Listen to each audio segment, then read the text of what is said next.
اس لیے ان کا طریقہ کار سائنٹیفک اور تجزیاتی ہے۔ جمیل جالوی نے اپنی تصنیف ارسطو سے ایلیٹ تک میں لکھا ہے کہ کوٹ اس کا ذہن منطقی، مزاج سائنسی اور فکر موضوعی تھا۔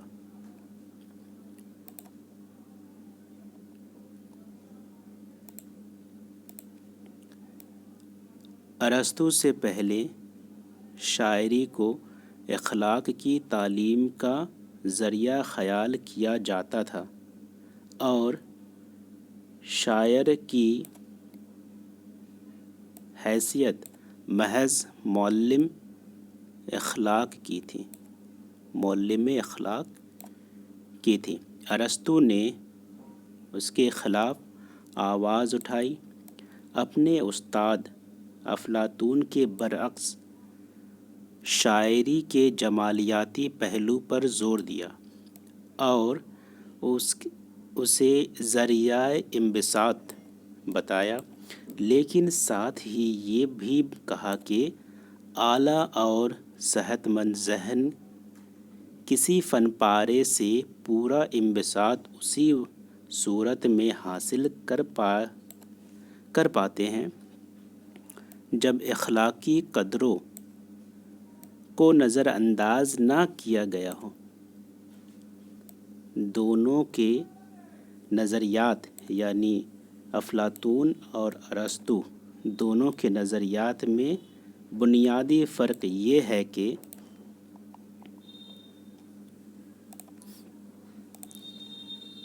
افلاطون کے نزدیک درس اخلاق کو اولیت حاصل ہے، ارسطو کے خیال میں اس کی حیثیت ضمنی ہے یعنی ثانوی ہے۔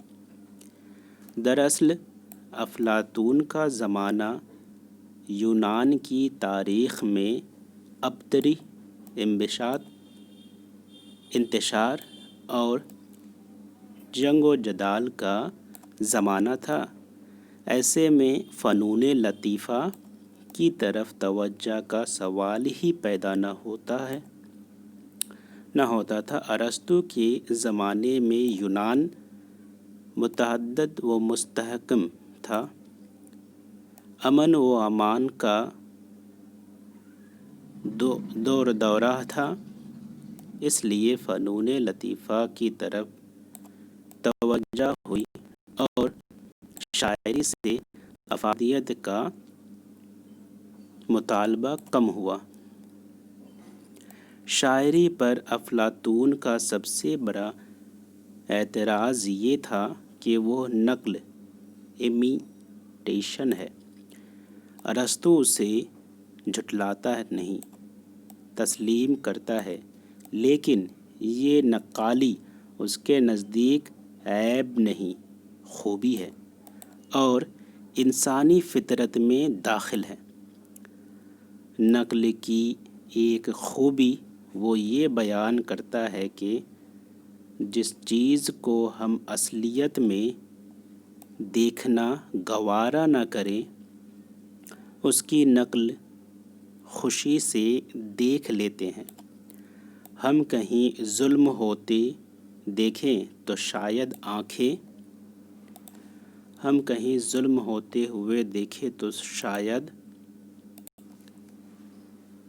آنکھیں بند کر لیں، لیکن ڈرامے میں اس کی نقل گوارا کر لیتے ہیں۔ ہم غربت کو پسند نہیں کرتے مگر اس کی تصویر دیکھ لیتے ہیں۔ نقل اصل سے جتنی قریب ہوگی اس سے اتنی ہی زیادہ مسرت حاصل ہوگی۔ فنکار اپنی تصویر یعنی نقل کو اصل سے ہو بہو ملا نہیں دیتا بلکہ اس سے بہتر بنا دیتا ہے، اس لیے اس میں اصل سے زیادہ جاذبیت ہوتی ہے۔ افلاطون کو ڈرامے پر اعتراض تھا کہ وہ انسانی جذبات کو بھڑکاتا ہے۔ ناظر کے ہاتھ سے عقل کا دامن چھوٹ جاتا ہے اور وہ جذبات کی رو میں بہہ جاتا ہے۔ ارسطو اسے بھی تسلیم کرتا ہے، لیکن اس میں بہتری کا پہلو تلاش کرتا ہے۔ جب ہم المیہ یعنی ٹریجڈی دیکھتے ہیں تو ہمارے اندر خوف، ہمدردی، غصہ جیسے جذبات پیدا ہوتے ہیں۔ یعنی جب ہم ٹریجڈی ڈرامہ، المیہ ڈرامہ یا مثنوی یا کسی طرح کی شاعری کو ہم سنتے یا دیکھتے ہیں تو ہمیں غصہ، ہمدردی وغیرہ جیسے جذبات پیدا ہوتے ہیں اور ان کا اظہار بھی ہوتا ہے۔ مثلاً کوئی دردناک منظر دیکھ کر ہم رو دیتے ہیں، اس سے ہمارا دل ہلکا ہو جاتا ہے اور اس طرح ہم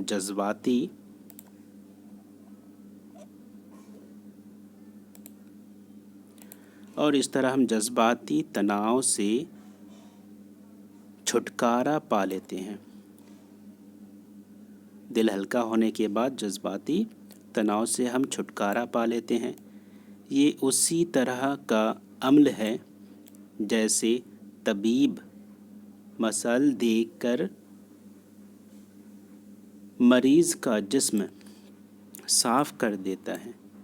ارسطو نے اسے کیتھارسس کہا ہے۔ ہم اس کا ترجمہ تزکیہ یا تطہیر کہہ سکتے ہیں۔ یعنی کیتھارسس کو ہم اس کا ترجمہ تزکیہ یا تطہیر کہہ سکتے ہیں۔ افلاطون شاعری کو الہامی مانتا ہے۔ مطلب یہ کہ شاعر اپنے اختیار سے شعر نہیں کہتا، اس کی شعوری کوشش کو اس میں دخل نہیں۔ نتیجہ یہ کہ ایک غیبی قوت یا شاعری کی دیوی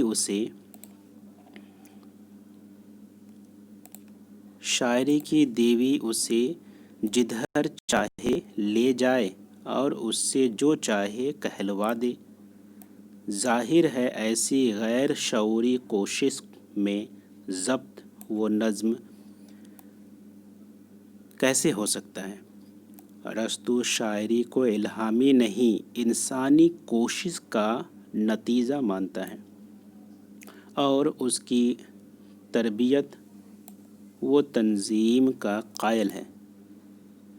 وہ فارم کو ٹریجڈی کی جان بتاتا ہے، کہتا ہے کہ اس میں آغاز، وسط اور اختتام ہوتا ہے۔ اس کے یہ تمام حصے مل کر ایک اکائی بنتے ہیں اور آپس میں اس طرح گتھے ہوئے ہوتے ہیں کہ انہیں الگ نہیں کیا جا سکتا۔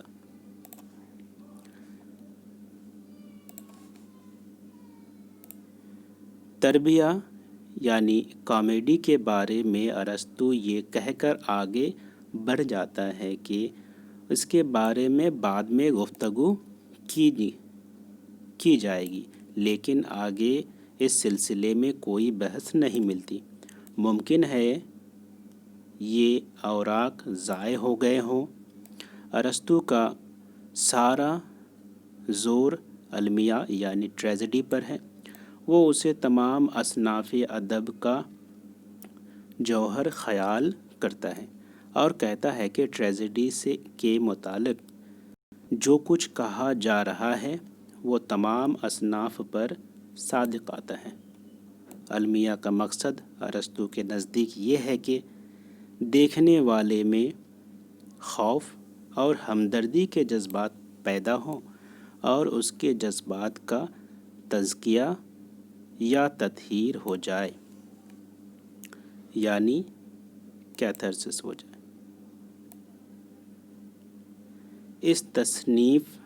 اس صنف کے لیے وہ ایک خاص طوالت، ہم آہنگی، وحدت تاثیر اور قرین قیاس ہونے پر زور دیتا ہے۔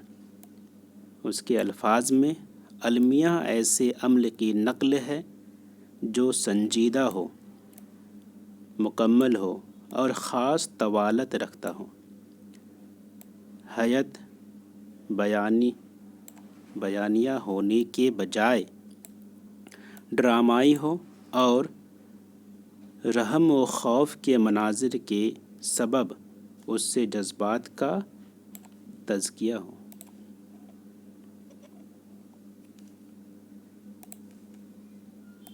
ارسطو کے نزدیک بڑی شاعری کسی خاص ملک، کسی خاص زمانے اور کچھ خاص لوگوں کے لیے نہیں ہوتی، اس کا اثر ہر جگہ اور ہر زمانے میں ہوتا ہے۔ یہ کہہ کر ارسطو شاعری کی ہمگیری اور آفاقیت پر زور دیتا ہے۔ افلاطون کے زمانے میں کلام موضوع کو ہی شاعری خیال کیا جاتا تھا۔ ارسطو وزن کو شاعری کے لیے ضروری نہیں سمجھتا۔ شاعری کی زبان کے بارے میں اس کی رائے ہے کہ وہ آسان اور واضح ہو، لیکن عامیانہ اور بازاری نہیں۔ اس میں غیر مانوس الفاظ کا استعمال نہ کیا گیا ہو اور سب سے بڑھ کر یہ کہ استعارے کا سہارا لیا گیا ہو۔ ارسطو شاعری کے لیے جھوٹ اور مبالغے کو جائز خیال کرتا ہے، بشرط یہ کہ ان کا استعمال فنکارانہ ہو۔ اسی طرح وہ ناممکن باتوں کے بیان کی بھی اجازت دیتا ہے، بشرط یہ کہ انہیں اس طرح پیش کیا کہ وہ سچ نظر آنے لگے، گویا وہ متوقع ناممکنات